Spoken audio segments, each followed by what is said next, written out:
Olá, tudo bem? Certamente você já deve ter ouvido falar que vontade de comer alguma coisa dá verme. Não é bem por aí, muito pelo contrário.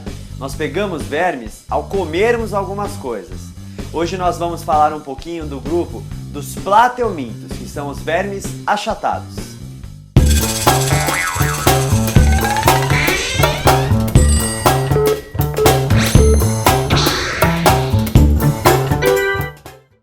O grupo dos plateumintos é um grupo muito grande, compreende mais de 15 mil espécies diferentes. Dentre os plateumintos existem diversos vermes, porém todos eles têm uma característica em comum, o corpo achatado. Essa é, aliás, a característica que dá nome ao grupo. Desses vermes, alguns são de vida livre, outros vivem próximos a ambientes com bastante umidade e alguns são parasitas, principalmente de vertebrados. Alguns desses parasitas podem ser muito perigosos para o homem.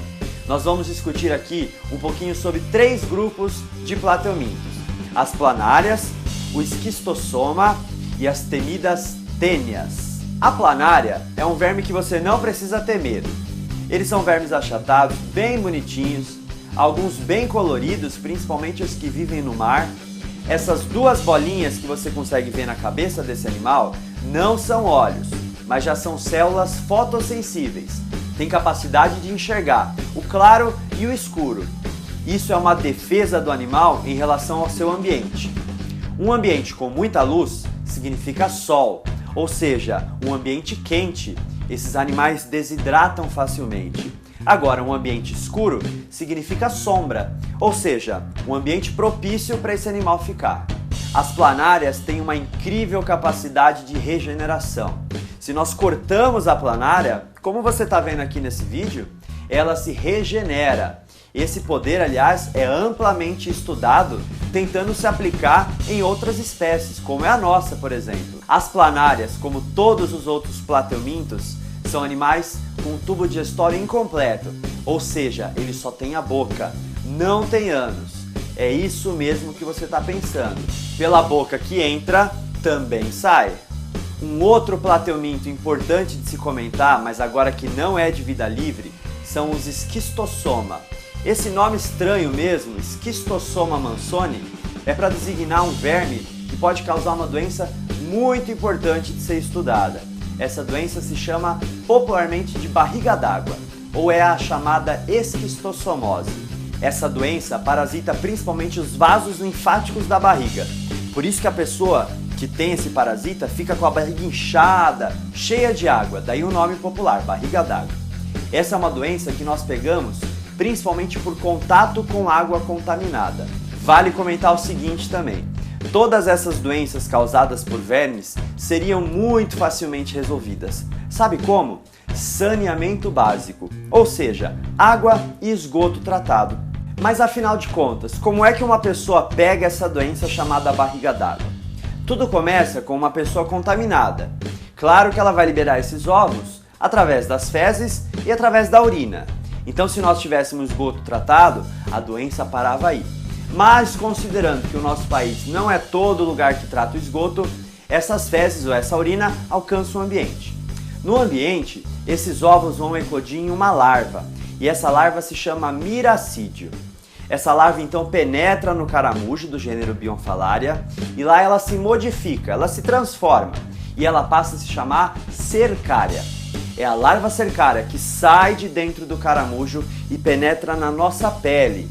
Então uma outra medida de combate seria, além do esgoto tratado, também evitar o contato com essa água. Dentro do organismo humano, a larva vai infestar principalmente as veias do fígado e do nosso intestino.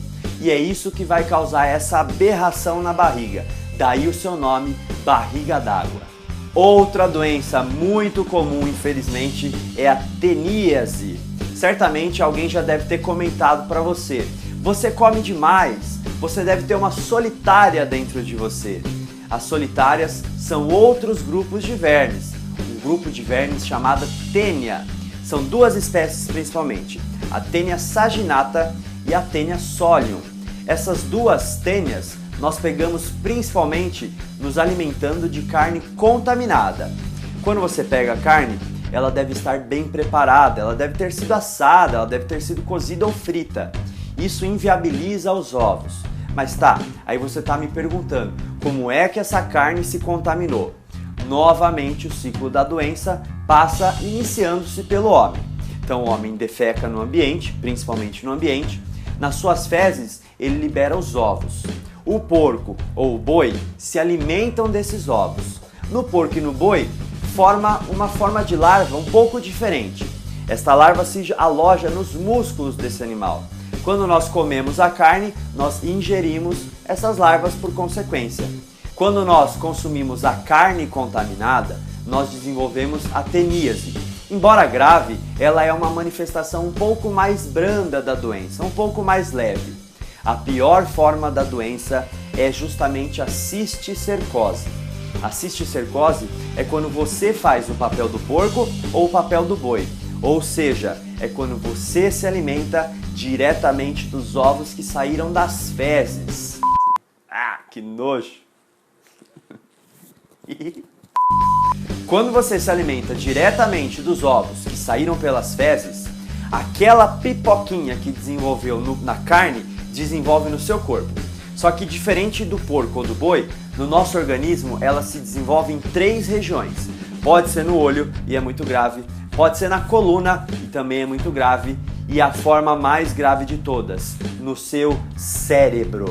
Neste caso, nós estamos falando da formação da neurocisticercose. Essa doença é muito grave e ela pode até matar. Pois bem, nós vimos nessa videoaula de hoje os 3 principais vermes quando nós falamos de plateuminto. As tênias, que são parasitas, o Schistosoma mansoni, que é um parasita, e as planárias, que são vermes de vida livre. Gostou? Então não se esqueça de se inscrever no nosso canal, dar aquele curtir e até a nossa próxima videoaula. Tchau, tchau!